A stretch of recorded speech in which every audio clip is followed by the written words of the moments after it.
Hi friends, welcome back to Walking with Walt. On this video today we wanted to show you a little bit of the difference between how seizures can be with Dravet Syndrome and a vacation that we took a few years ago versus a vacation that we just recently took a few weeks ago. For the most part, we stay pretty close to home, especially with Walt, but occasionally we do like to go on vacation, and all the kids deserve a vacation. And we were really excited about both of these different vacations that you are going to watch. And when we muster up enough courage and energy and time to go out on vacation, there's a lot of things it takes beforehand to prepare and plan for it, especially with a medically complex child. So for this vacation a few years ago, we went to St. George, and first of all, we plan where we're going to stay, and we also look at the surrounding areas, and if there's a hospital within 20 to 30 minutes, we feel like that is a pretty safe distance to be. So apart from that, then we pack all of the medical supplies that are needed for Walt if he were to have a seizure, all of his medications that are daily, and of course all of the packing and the driving or flying or whatever. Both of these vacations we drove. The St. George vacation was about 5 hours away, and Walt was probably about 2 years old when we went on this vacation, I think. And the day that we left, or maybe even the night before, Walt started to get it seemed like a sinus infection. And so we left really early the next morning, and on our way to St. George, we called the pharmacy that was at a local grocery store while we were there. And we called in a prescription for some antibiotics for him so that when we got there we could pick it up. And then of course we went and got groceries and unpacked and searched around the Airbnb, and this particular Airbnb had a pool at it, and so we felt pretty lucky. We could just either take the girls out, one of us stay in with Walt, take Walt out a few times, come back in when he was kind of feeling a little run down. We ended up staying at this Airbnb for 4 days. The second day that we were there, Walt ended up having an absent seizure, which I believe is the first absent seizure we ever saw from him. And it was right here when he was sitting at the kitchen table, and Jake was taking a video of him randomly and talking to him. And then you can see him start to kind of stare off a little bit and kind of twitch just a little bit. And then at the beginning of this video, you saw he was laying down on a little mattress, and we were trying to get the oxygen. I was in the background trying to get the oxygen on, and at that point I didn't even know how to turn an oxygen tank on. And usually before, we would just do a rescue med just right away because his seizures would go for so long. The longest his seizures have gone for, his longest one has been 1.5 hours long that we used rescue medications, and he just wouldn't come out of it until he was intubated and kind of in like a sedation medicine.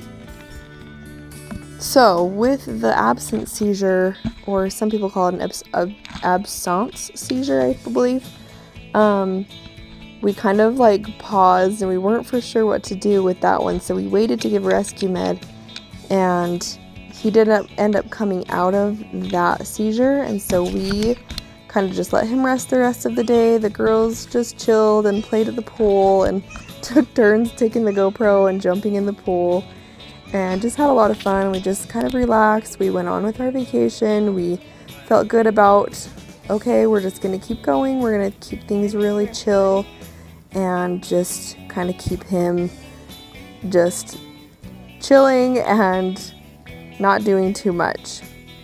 I remember we just had a ton of fun, and it was just us and our little family. My grandparents do live in St. George for half of the year as well, so we went and visited them a few times, and they came over to the Airbnb a few times, and we had dinner with them. And then the third or the fourth day, I can't remember. It was the day before we were supposed to leave. We were out in the pool and we decided, you can hear Walt in the background here. We decided that he needed a little break, so I took him inside and got him bathed, and then like everybody else came in and we were about to order some food. I think we were just like all getting showered and dressed, and Walt kind of walked up to me and he just said, "Mom," and he just didn't look right, and all of a sudden he kind of just like went limp and fell down and started having a seizure. And so I yelled for Jake and we got oxygen on him, we got rescue meds in him, we started the timer, and it still did not stop after probably 20 minutes. So we decided, okay, get everybody loaded up in the car. The ER was about 12 minutes away from our Airbnb, and so we took him there. We called my grandparents and they met us there to come grab the girls, and that seizure went on for about 50 to 60 minutes, I believe, and they had to intubate him that time, and by that time they were calling Life Flight to fly us closer to home, which was going to either be Lehigh or Primary Children's. And so they proceeded to treat him, and we kind of figured out everything with the Airbnb, and we were trying to plan, okay, who's going to go on Life Flight with him, who's going to stay back and pack up the Airbnb and drive us all home.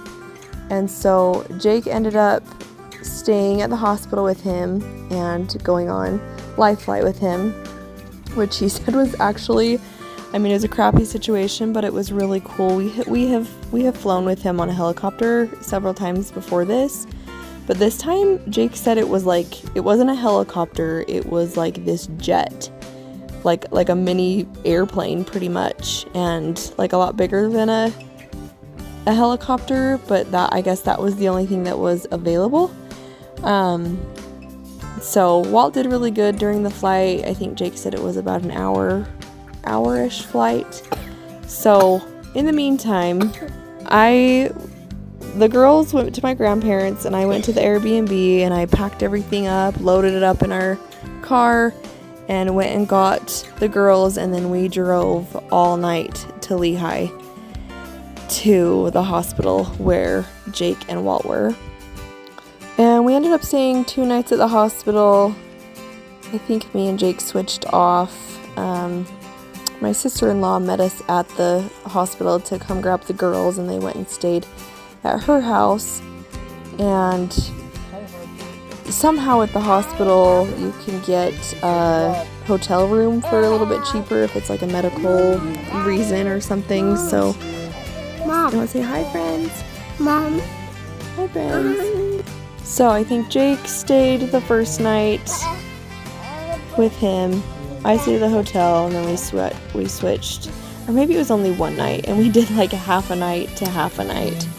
Another thing I will add too is at the hospital before we were life flighted, Walt was really struggling with his respiratory. He was taking breaths in, but didn't have enough power to get the CO2, I believe is what it is, like the carbon monoxide, out, and so that was kind of causing like the reaction in his lungs. That was just not safe, and so they were bagging him, kind of doing like a CPR type bagging, so that they made sure he was getting the oxygen he needed. But then they did some testing and found that he wasn't taking he wasn't getting it out enough, and so that's when they decided to intubate. You can hear kids in the background. They decided to intubate, and they did have to kind of like, not pump his stomach, but kind of get the air out of his stomach. But after that long 24 hours, we were discharged. We got to go home. He was okay, and all was well. It was just a really crappy ending to our vacation. So we kind of had a little bit. We have not been back that far away from home. And we haven't been back to St. George since then, but we want to. We have a little PTSD from it. So this last time that we just went on a vacation, same thing. It's just kind of those questions of, do we go? Should we go? Is it safe? Do we leave him? Do we take him? All of those things you think about before heading off to vacation. And we decided we're going to book it. It was only about 45 minutes away, and it was to our family reunion. We were just going to go up for the day, but we decided to make a couple nights out of it and got an Airbnb. But the day before we left, Walt's been having seizures every day. But the day before we left, he had 8 seizures. And so we questioned again, should we go? Should we just stay home, cancel it? But right now, currently, his seizures are fairly manageable at home. We haven't had an ER trip in a while, and we can usually rescue him at home with oxygen and his rescue meds, and his seizures are only lasting anywhere from like 1 to 5 minutes. So we felt like we could proceed, we could go, we could manage a seizure at the Airbnb as good as we could at home. So we did. We went for 3 days, 2 nights. It was so fun. The girls swam, we hung out, we rented the new Minecraft movie, and that was so fun to watch, and went to our family reunion. And Sunday morning, the day that we were going to leave, we had like a late checkout that day, so we kind of just took things slow and hung out. And Walt ended up having a seizure that morning, which actually went a little bit longer. It was about 10 minutes. Good job, man. And we gave him rescue meds, we gave him oxygen right away, and we were kind of like, at that 10-minute mark, we were looking at each other like, all right, do we need to start packing stuff up and make it our way to a hospital? But he stopped, he came out of it, he rested the rest of that day while we packed everything up, and then we came home, and no hospital stay with that vacation. And it was really good. I'm a firm believer that we have to keep living our life, even though this is our reality right now, and things are so unknown and so unpredictable. We have to keep living, and we have to keep having these good, enjoyable memories with the children, with ourselves.